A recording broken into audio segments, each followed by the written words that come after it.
चलिए स्टार्ट करते हैं 10वां चैप्टर। चरसूत्र स्थान है 10वां चैप्टर। इसका नाम है महाचतुष्पाद। महाचतुष्पाद, जैसे कि आपको पता है कि 9th चैप्टर का नाम था खुड्डाक चतुष्पाद। ठीक है, तो महाचतुष्पाद यहाँ पे क्यों बोला गया, वहां पर खुड्डाक चतुष्पाद क्यों बोला गया? खुड्डाक का मतलब होता है संक्षेप में। ठीक है, कोई भी चीज जब संक्षेप में बोली गई रहती है तो उसको कहते हैं खुड्डाक। ये बोला जाता है कि ये बौद्ध टर्म है ना, तो उससे ये इम्प्रेशन पड़ता है कि बौद्ध धर्म का इस पे इम्प्रेशन पड़ा हुआ है चरक संहिता में।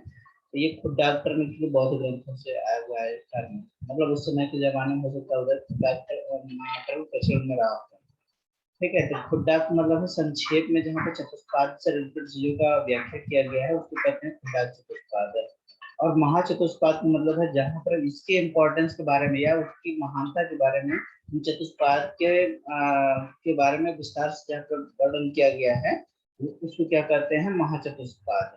यहाँ पर हम देखेंगे कि महाचतुष्पाद में मेनली चतुष्पादम षोडश कलम भेजन ये ध्यान दीजिएगा। ये दोनों ऐसे चैप्टर हैं जो कि तीसरे वाले श्लोक की स्टार्टिंग वाले जो जहाँ से स्टार्ट होता है श्लोक उसके पहले वाले अक्षर से लिया गया नहीं है। इसका नाम ही अलग से खुड्डाक चतुष्पाद और महाचतुष्पाद इस तरह से दिया हुआ है। जैसे महाचतुष्पाद में देखिए कहीं पर भी इस तरह से नहीं आया हुआ है, ठीक ना। सिर्फ उन्होंने नाम दे रखा है कि मतलब हम जो पहले वाले चैप्टर में बता रखे हैं वहां पर संक्षेप में था, यहाँ पर हम विस्तृत में उसको देखेंगे। ठीक ना, विस्तार पूर्वक हम लोग इसको डिस्कस करेंगे। मेनली क्या डिस्कस कर रहे हैं, तो यहाँ पे बहुत बता रहे हैं कि चतुष्पाद की सार्थकता से संबंधित विवाद, इसकी क्या क्या यूटिलिटी क्या है, चतुष्पाद की यूटिलिटी क्या है, ठीक है। तो इसके बारे में जहाँ पर वर्णन किया गया है वो है महाचतुष्पाद। ठीक है, हम देखते हैं इन्होंने बता रखा है कुछ लोगों ने कि जो चतुष्पाद होते हैं चतुष्पादन षोडश कलम भेजन ना भेजो भाष्यन्ते, ठीक ना। इन्होंने बता रखा है चतुष्पादन षोडश कलम। चतुष्पाद जो है एक एक पाद मतलब विषय द्रव्य उपस्थाता रोगी पाद चतुष्टय, ठीक है ना। तो ये विषय हो गया, द्रव्य हो गया, उपस्थाता हो गया और रोगी, इन सबके चार चार गुण होते हैं। तो टोटल गुण कितने जाते हैं, तो 4 4 जा 16, तो 16 ये गुण हो जाते हैं टोटल। ठीक है, 16 गुणों से जो युक्त है, इसलिए यहाँ पे देखिए बोला गया है 16 कलाओं से युक्त, 16 कलाओं से युक्त ना। 16 कलाओं, ये कलाओं से मतलब होता है, कला मीन्स होता है गुण। अभी जैसे आप पढ़ोगे आगे आया हुआ है वात कला कली अध्याय, वात कला कली 12वां जो सूत्र है उसका क्या नाम है, वात कला कली अध्याय। कला मीन्स होता है गुण और कला मीन्स होता है दोष। तो वाद के गुण और दोषों का जहाँ पर वर्णन किया गया, उसी तरह से यहाँ पे इन्होंने बताया रखा है षोडश कलम। कला मीन्स क्या होता है, गुण। जहाँ पे 16 गुणों के बारे में जहाँ पर डिस्कस किया गया है ना। षोडश शब्द से क्या है, मतलब टोटल चतुष्पाद की बात कर रहे हैं ना।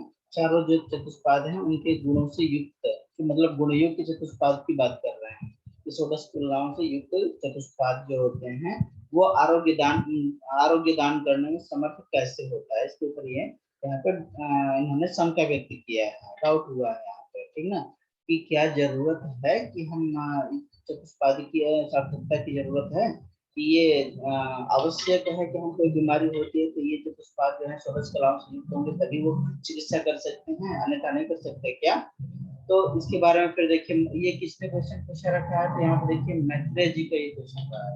मैत्रेय की ये शंका रही है, मैत्रेय ने ये चीजें पूछा है किम कारण, ऐसा क्या कारण है ना।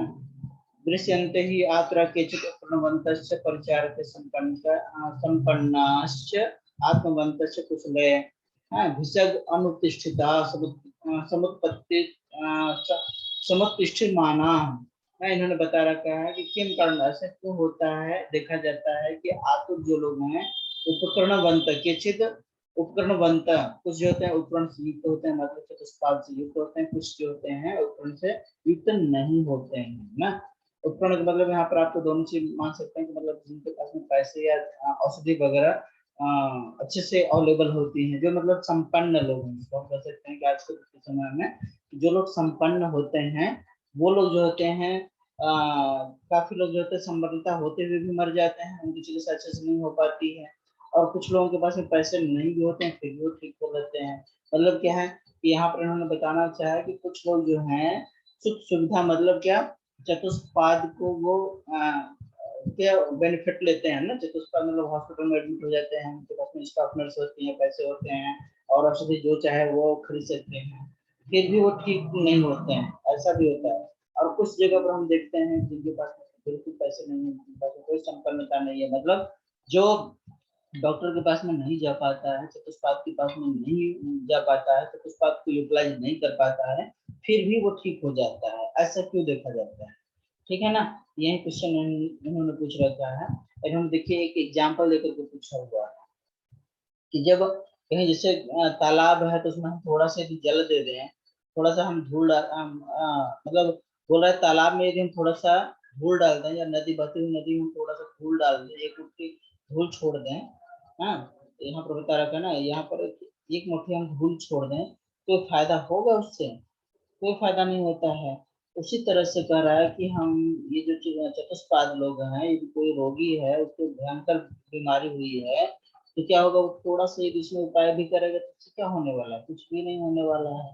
तो हाँ, इनका ये कहना रहा है कंफ्यूजन। ठीक है। यहाँ पर उन्होंने बता रखा है कि कुछ रोगी साधन और परिचारक के अभाव में असंगत रखते हुए भी मूर्ख वैद्यों से चिकित्सा कराने पर भी मर जाते हैं ना।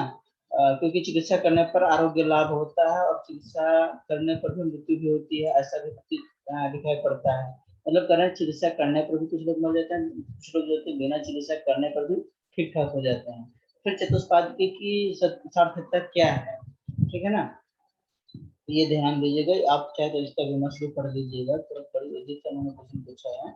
तो इसके बारे में देखिए, इस पे जो है मैत्रेय जी के ऊपर में आत्रेय जी का समाधान आया है, यही मेन इम्पोर्टेंट है ना। आत्रेय जी ने बता रखा है कि क्या इम्पोर्टेंस है। उन्होंने बताया है, आप देखिए कि आप गलत सोच रहे हैं, किसको बोल रहे हैं? मैत्रेय जी को। षोडश गुण से युक्त जो चिकित्सा चिकित्सक होने पर भी रोगी मर जाते हैं या ठीक नहीं होता है, क्योंकि औषधि प्रयोग से साध्य होने वाली व्याधियों में औषधि का प्रयोग व्यर्थ नहीं होता है। और षोडश कला चिकित्सा के बिना ही रोग मुक्त हो जाने पर भी चिकित्सा में षोडश गुण युक्त की चिकित्सा में कोई विशेष आवश्यकता नहीं होती है, यह बात भी ठीक नहीं है आपकी ना।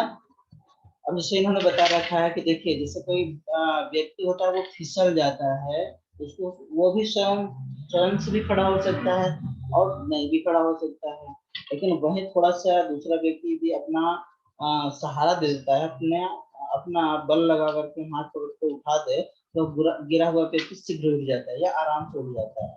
इसका मतलब क्या है? जो साध्य व्याधि है उसके चतुष्पाद क्रिया करेगा तो तुरंत ही अति शीघ्र ही आरोग्य लाभ को देने वाला हो जाता है। मतलब क्या इम्पोर्टेंस क्या है? उन्होंने बताया कि ऐसी जो आप बता रखे हैं कि जो लोग चिकित्सा नहीं करवाते हैं फिर भी ठीक हो जाते हैं, ठीक तो हो जाते हैं लोग, लेकिन हो सकता है उनको लंबा टाइम लगे।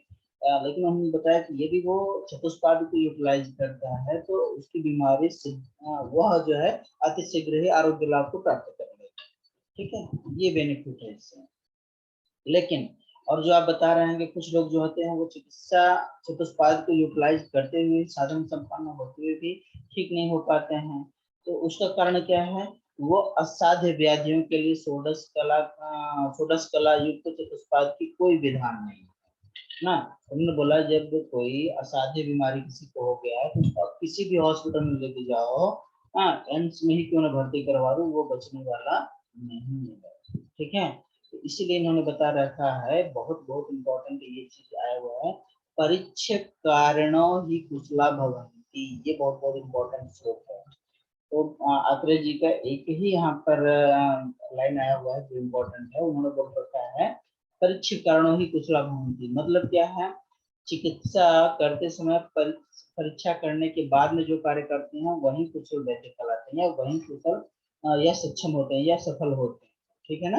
उन्होंने बताया कि आपको स्टार्टिंग में ही चिकित्सा करने के स्टार्टिंग में ही आपको ये डिसाइड कर लेना चाहिए कौन सी साध्य है कौन सी असाध्य है। यदि साध्य होगी तभी आपको हाथ लगाना है, अदरवाइज नहीं लगाना है। असाध्य होगा तो फिर आपको क्या होगा? तो वही वाली बात करेगा कि आप बहुत कुछ किए ना, सब कुछ षोडश कला से युक्त हैं और उसके पास में सब साधन संपन्न है, फिर भी आप बचा नहीं पाएंगे। क्यों? क्योंकि वो असाध्य बीमारी है। ठीक है। ये बहुत बहुत इंपॉर्टेंट चीज है, तो आप ये आगे का ध्यान रखिएगा। आगे इन्होंने बताया रखा है कि चिकित्सा प्रत्यक्ष प्रमाण यहाँ पे बता रखे हैं। देखिए, जिसे इन्होंने बोला कि जिस प्रसाद देखते हैं कि ये प्रत्यक्षता आपको दिखाई पड़ती है जो आतुर होते हैं ना, ये बता रखे हैं, वो आतुर को वो भेषज दे करके अनातुर करते हैं, है ना, चिकित्सा दे करके। जैसे कि चिकित्सा किस तरह की दिखाई पड़ती है, बता रखा है छामम और छामेड़। छामम और छामेड़ मतलब होता है जो क्षीण रोगी है उसकी चिकित्सा हम अक्षीण औषधियों से करते हैं, मतलब ब्रह्मणीय औषधियों से करते हैं। ठीक ना, जो दुबला पतला आदमी होगा उसका हम चिकित्सा कैसे करते हैं, ब्रह्मणी, ब्रह्मणी माँ के साथ होती है ना, वो आप देकर के ठीक करते हैं। ठीक ना। और इन्होंने बोल रखा है कि आगे इसम च दुर्बलम आप्यायम, जो दुर्बल होते हैं और क्लिष्ट होते हैं, मतलब पतले दुबले होते हैं। क्षीर में ध्यान दीजिए, क्षीर का मतलब क्या है, पूरी धातुओं का जहाँ पे क्षीणता हो गई है ना, ह्रास हो गया है। और क्लिष्ट का मतलब क्या है, क्लिष्ट मतलब है लिनन थिन हो गया है, मतलब जरूरी नहीं कि पूरी तरह से वो दुर्बल है, हो सकता है उसका मांस और मेद जो है वो क्षय हो गया, वो पतला दुबला है, मेद हो सकता है और मांस का क्षय हो गया है। तो वैसे वाले में क्या हम करवाते हैं, इनकी चिकित्सा हम पूर्ण या तर्पण से करवाते हैं ना, आप्यायन। आप्यायन अरे इसमें क्या करवाते हैं हम, आप्यायन करवाते हैं, आप्यायन मतलब पूर्ण करवाते हैं। ठीक है। आगे देखिए स्थूलम मेदस्विनम अपतर्पणायम ना, तो स्थूल और मेदस्वी रोगी हैं तो उनमें हम क्या करवाते हैं, अपतर्पण चिकित्सा करते हैं, अपतर्पण चिकित्सा करते हैं। ठीक ना। तर्पण किसमें करवाते हैं, दुर्बल और क्लिष्ट और दुर्बल वाले में। स्थूल और मेदस्वी है तो वहां पर हम क्या करवाते हैं, अपतर्पण चिकित्सा करवाते हैं। शीतेन उष्ण अभिपूर्य उपचारायाम ना, तो इन्होंने बता रखा है गर्मी से जो पीड़ित रोगी हैं उनमें हम शीतल औषधियों से चिकित्सा करते हैं, और जो शीतल से पीड़ित रोगी हैं उनमें हम उष्ण औषधियों से चिकित्सा करते हैं। ठीक है। तो इस तरह से ध्यान दीजिए। और क्या कर रहे हैं, चिकित्सा करते समय न्यून न्यूनान धातु पूर्याम, ये बहुत बहुत इंपॉर्टेंट है। जो धातु न्यून हो गए हैं या कम ह्रास हो गए हैं उनको हम पूरित करते हैं।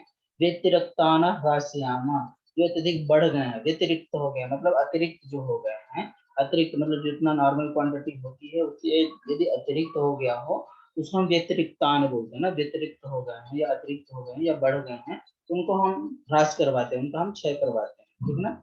तो ये बहुत इंपॉर्टेंट चीज है, जो न्यून धातु हो गई उनको हम पूरित करते हैं, बढ़ाते हैं, जो बढ़े हैं उनको हम घटाते हैं। आगे क्या बोल रहे हैं, इसी प्रकार के व्याधि के मूल के विपरीत चिकित्सा करते हुए रोगी को हम प्राकृतिक अवस्था में लाते हैं ना, यही हम चिकित्सा करते हैं। ठीक है ना। इस तरह की चिकित्सा होती है, ये बहुत इंपॉर्टेंट है कि हम चिकित्सा कितने तरह की होती है, क्या क्या करते हैं ना, ये क्वेश्चन पूछा भी जाता है। ठीक है। तो लेकिन इन्होंने जो बता रखा है पहला वो क्या था, परीक्ष कारणों ही कुशल भवंति ना, परीक्ष कारणों ही कुशल भवंति, ये बहुत इंपॉर्टेंट है कि आपको स्टार्टिंग में ही परीक्षा कर लेनी चाहिए। तो परीक्षा करने से वो फायदा क्या होती है, आपको ये पता चलती है कि साध्य है या असाध्य है। तो इसका ये इंपॉर्टेंस बताने के लिए उन्होंने बता रखा है कि मैत्रेय जी की जो शंका है उसको हम दूर कैसे कर सकते हैं, जब हम ये डिसाइड कर लें कि कौन सी साध्य है कौन सी असाध्य है। तो साध्यता असाध्यता का विचार यहाँ पर करना चाहिए, क्यों करना चाहिए, उन्होंने बता रखा है यदि असाध्य रोगों की आप चिकित्सा करते हैं तो क्या होगी, अर्थ विद्या यशो हानि उपक्रोशन संग्रहम, उपक्रोशन संग्रहम। ठीक है। तो उन्होंने बोला कि यदि आप असाध्य रोगों की चिकित्सा करते हैं तो अर्थ का भी नुकसान होगा, मतलब पैसे की भी बर्बादी है, विद्या की भी बदनामी आप करवाते हैं, पढ़े लिखे होकर के भी आप बदनामी होते हैं, यशो यशो मतलब जो नेम एंड फेम जो फैला हुआ है उसकी हानि हो जाती है ना, तो इन सब की हानि होती है, अर्थ विद्या यशो हानि। ठीक ना, अर्थ की विद्या की यश की हानि होती है। और और इन्होंने बोला उपक्रोशन संग्रह, मतलब आप दुश्मन को इकट्ठा करेंगे, उपक्रोशन मतलब निंदा, निंदा। और क्या बोल रहे हैं, रोगियों का संग्रह नहीं कर पाते हैं ना, तो इस तरह से आप मतलब रोगियों को भी आप संग्रह नहीं कर पाते, मतलब आपके पास में रोगी कराना बंद हो जाएंगे ना, इस तरह से मतलब क्या होगी कि आप किसी को ठीक नहीं कर पाते हैं, ये उसके पास में होगा कि आप फेलियर हो जाते हैं, कोई भी के साथ आप उसको ट्रीटमेंट नहीं कर पाते, क्यों नहीं कर पाते हैं, आप सही जगह पर उसको आप रिफंड नहीं कर पाते, क्यों, क्योंकि आप ये डिसाइड कर लीजिए कि हमारे लायक की साध्य है या हमसे असाध्य है, हम इसकी चिकित्सा करने में सक्षम है या असक्षम। ठीक है ना। तो आगे देखिए मैंने बता रखा है सुख साध्य हम कैसे, हम साध्यता असाध्यता के विचार करें, कितने प्रकार की साध्य असाध्यता कितने प्रकार की होती है, दो प्रकार की होती है, पहले तो हम बोलते हैं साध्य है, दूसरा असाध्य है। ठीक है ना। तो साध्य जो होते हैं वो कितने प्रकार की होती है, शुद्ध साध्य और कृच्छ साध्य होती है। ठीक है। और जो असाध्य होती है वो कितने प्रकार की होती है, याप्य और अनुपक्रम होती है। अनुपक्रम मतलब जिसका कोई उपक्रम नहीं होती, जिसका कोई भी चिकित्सा नहीं होती है ना, ये ध्यान दीजिए। जैसे आप उपक्रम, जो उपक्रमणीय है ना, तो उपक्रम मतलब जहाँ पर जो चिकित्सा है या उपाय है ना जिसको हम चिकित्सा कर सकें, उसको कहते हैं उपक्रम। अनुपक्रम मतलब किसी कोई भी दिशा में, ठीक है ना। अब देख लीजिए आगे फिर उन्होंने बता रखा है जो साध्य होते हैं ना, अल्प उपाय से साध्य है या मध्यम उपाय से साध्य होते हैं या उत्कृष्ट उपाय से साध्य होते हैं। इस तरह से भी इन्होंने यहाँ पे डिसीजन ले रखा है। देखिए साध्या नाम त्रिविधम, अल्प मध्यम उत्कृष्टा नाम प्रति विकल्पों, विकल्पों न तो असाध्या नाम, असाध्य में कोई भी इस तरह का विकल्प नहीं होता है, ठीक है ना। तो विकल्प एक इसमें दिखाई पड़ते हैं साध्य वाले में। तो ध्यान दीजिए साध्य वाले में दो तरह से आपने बोला, सुख साध्य होते हैं, कृषि साध्य होते हैं। जो साध्य होते हैं ना उसको हम फिर से तीन तरह से हम डिवाइड करते हैं। तो क्या है, अल्प मध्यम उत्कृष्टताम प्रति ना। तो इस तरह से अल्प उपाय से साध्य है या मध्यम उपाय से साध्य है या उत्कृष्ट उपाय से साध्य है, ठीक है ना। तो इस तरह से आप ध्यान रखिए इसको, ये आप टेबल याद रखिएगा, ठीक है। अब सुख साध्य किससे कहते हैं, सुख साध्य के बारे में उन्होंने बता रखा है यहाँ पे, हेतव पूर्व रूपाणी रूपाणी अल्पानी ये शिक्षा, जिसका हेतु पूर्व रूप रूप ये सब अल्प हो ना। ऐसा कोई बीमारी जिसमें हेतु मतलब कम ही निदान का सेवन किया हो ना, थोड़े बहुत निदान का सेवन किया हो तो थोड़ा बहुत छोटा मोटा बीमारी होगा उसको, तो इसके वजह से क्या होगा, पूर्व रूप और रूप भी क्या होंगे, थोड़े अल्प ही आएंगे। न च तुल्य गुणो दुष्यो न दोष प्रकृति भवेत। उन्होंने बोला कि जो गुण है ना किसके किसके, दुष्य के, दोष के और प्रकृति के, ये सब तुल्यता नहीं होनी चाहिए इस समय, ठीक है। ठीक है, तुल्यता नहीं होनी चाहिए मतलब जैसे कि हम बोले कि वातज प्रकृति का आदमी हो, वातज दुष्य में और वात दोष की वजह से हो, तो ज्यादा कुछ साध्य हो जाएगी वो, या तो असाध्य की कैटेगरी चली जाएगी। इसमें तुल्यता नहीं होनी चाहिए, ठीक है। जैसे दुष्य हो सकता है कि क्या हो, अस्थि न होकर के, मतलब दुष्य मतलब क्या है, दुष्य मतलब धातु में जो होती है ना, धातु ऐसा हो जिसमें दोषों का आश्रय वो चीजें ना हो ना।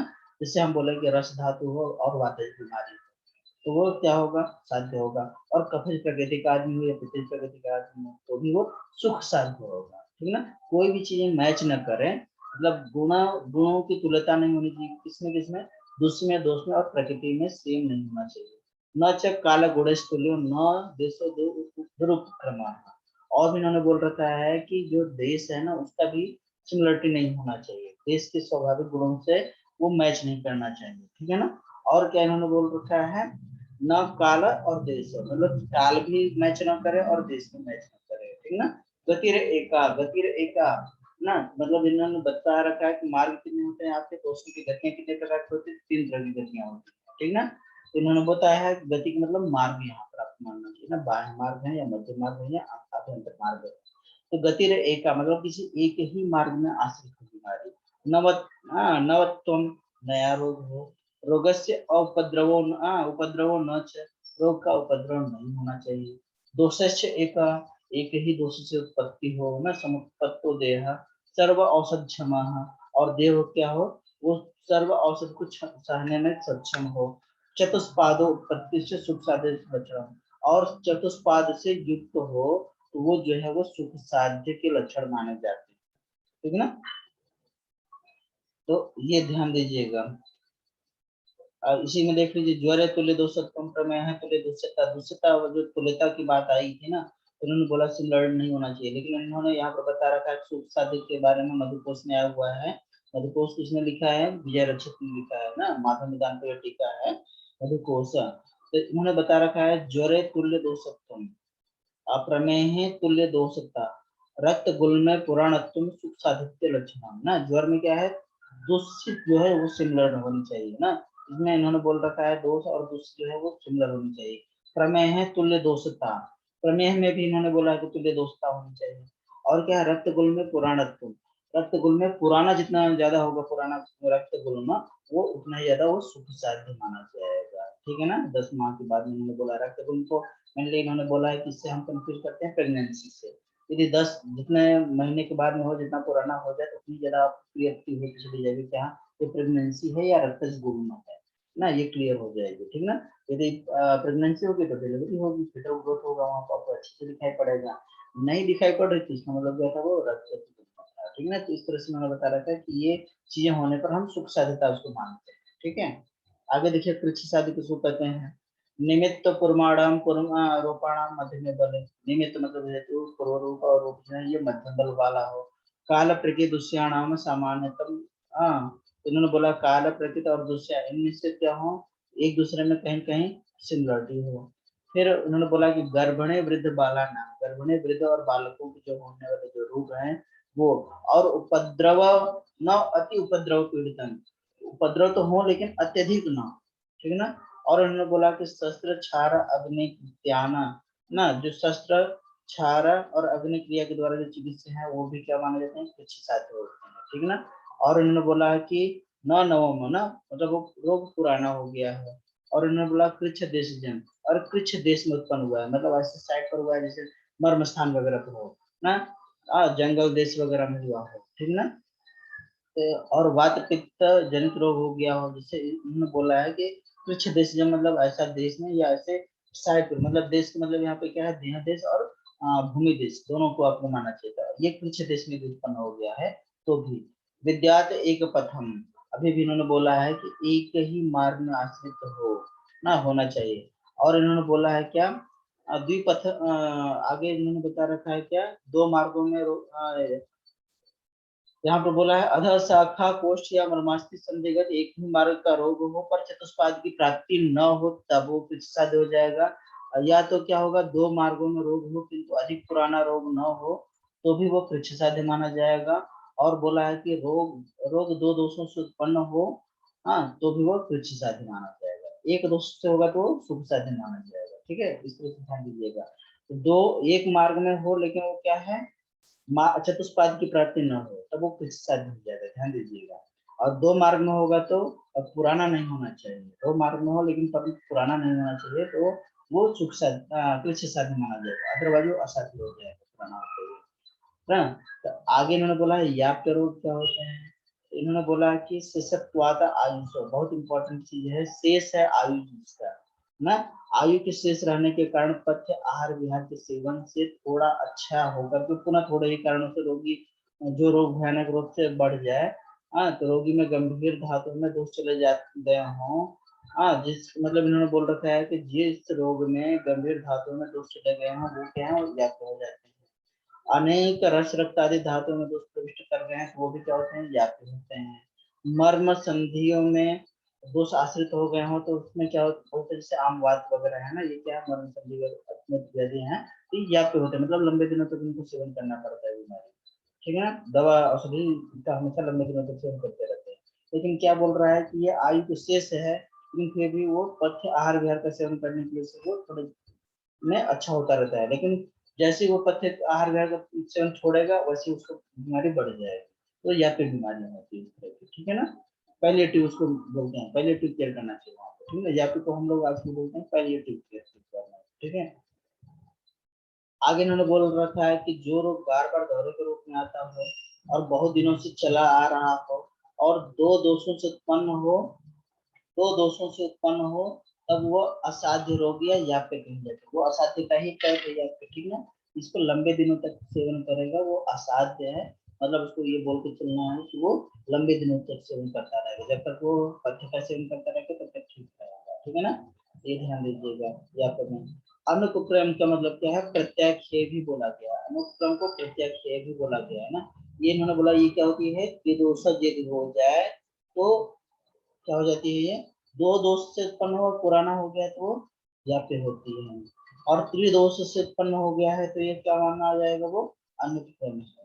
और ये बहुत इंपॉर्टेंट चीज है, क्रियापद अतिक्रांतम, क्रियापथम अतिक्रांतम, क्रियापथम अतिक्रांतम का मतलब क्या होती है, क्रियापथम। और आगे देखिए सर्व मार्ग अनुसारणम, बहुत बहुत इंपॉर्टेंट चीज बता रहा है, क्रियापथम अतिक्रांतम का मतलब होता है चिकित्सा करने पर भी जब लाभ न प्राप्त होता हो ना, युक्ति युक्ति पूर्वक चिकित्सा करने पर भी जब लाभ न हो, मतलब क्रिया मतलब होती चिकित्सा, चिकित्सा करने पर भी वो आक्रांत हो गया, क्रियापद मतलब ऐसा कोई चिकित्सा का हम मार्ग अपना रहे हैं उसको भी वो आक्रांत कर जा रहा है, मतलब उसको भी वो दाग जा रहा है, मतलब कोई भी फायदा उससे नहीं हो पा रही, मतलब हम कोई भी टेक्निक अपना रहे हैं, कोई भी प्रोसीजर कर रहे हैं उससे भी उसको कोई फायदा नहीं हो रही है। और क्या है यहाँ पर उन्होंने बोल रखा है सर्व मार्ग अनुसारण ना, सभी मार्गों को अनुसरित कर गया हो ना, मतलब सिर्फ एक ही मार्ग में ना हो, चाहे वो बाह्य हो आभ्यंतर हो मध्यम हो, तीनों मार्ग में यदि आश्रित हो गया है तो वो क्या है, वो अनुक्रम है, वो असाध्य है, ठीक ना। आगे भी इन्होंने बोल रखा है, देखिए औत्सुक्यात, बहुत इंपॉर्टेंट चीज है। हाँ, तो मतलब उत्सुकता, बार बार उत्सुकता होती है, ठीक होने के लिए बार बार उत्सुक होता रहता है ना, औत्सुक्यात है। हाँ, डॉक्टर साहब ठीक होंगे कि नहीं होंगे, क्या करें क्या करें, इस तरह से बार बार होती रहती है बेचैनी, जिसको आती हो बार बार। और मोह उत्पन्न हो रहा हो, इंद्रियों की शक्ति का नाश हो रहा हो, पुरुष दुर्बल होता चला जा रहा हो ना, वेट लॉस होता चला जा रहा है, व्याधि की शक्ति प्रबल होती चली जा रही है। अरिष्ट के लक्षण बहुत इंपॉर्टेंट है, स अरिष्ट एवं च। जब अरिष्ट के लक्षण उपस्थित हो जाए तो मान के चलना चाहिए वो जानने वाला है या असाध्य है ना। तो प्रत्याख्याय का मतलब क्या होती है, आप उसको प्रत्याख्याय मतलब आपको हटा देना चाहिए उसको ना, चिकित्सा नहीं करनी चाहिए। या तो प्रत्याख्याय का कुछ लोग जिसके लिए कहते हैं, तो उसको हमें बता के चिकित्सा करनी चाहिए। वो आप उसको हमेशा तो हम लोग बताते नहीं है, आप उसको बता दीजिए कि देखिए ठीक होने वाले नहीं है, फिर भी हम ट्राई करते हैं, ठीक है ना। ये बहुत इंपॉर्टेंट है। तो आगे इन्होंने इस तरह से बता रखा है कि भिज्जा, भिज्जा प्राप्त परिचय एवं विकारणाम स्वलक्षण, पश्चात कर्म समारंभ कार्य साध्येषु धीमता। ये बहुत बहुत इंपॉर्टेंट है। तो भिषक लोगों को सबसे पहले विकारों के उनके लक्षणों के अनुसार उसकी परीक्षा कर लेनी चाहिए, उसके पश्चात ही कर्म का आरंभ करना चाहिए, मतलब चिकित्सा कर्म का आरंभ करना चाहिए।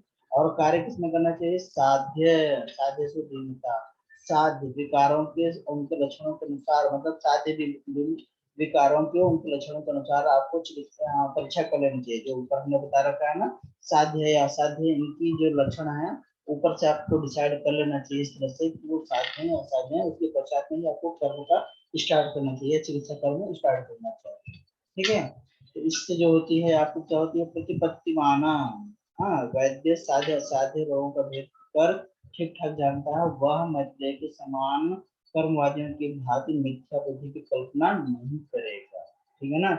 इस तरह से मैंने बता रखा है, यदि आप सही से ज्ञान करते हो। प्रतिपत्तिमान मतलब होती है जिसके पास में प्रेजेंस ऑफ माइंड हो, प्रतिपत्तिमान मतलब जिसके पास में प्रेजेंस ऑफ माइंड हो ना। तो प्रेजेंस ऑफ माइंड होने से वो डिसाइड कर पाएगा कि वो क्या है, साध्य है या असाध्य है। इसका वो डिसीजन लेने के बाद में ही वो जो चिकित्सा करेगा। तो इस तरह से मैत्रेय के समान उसकी शंका है, उस तरह से उसकी शंका नहीं उसको, ठीक है। इस तरह से चैप्टर कंप्लीट होता है, ठीक है।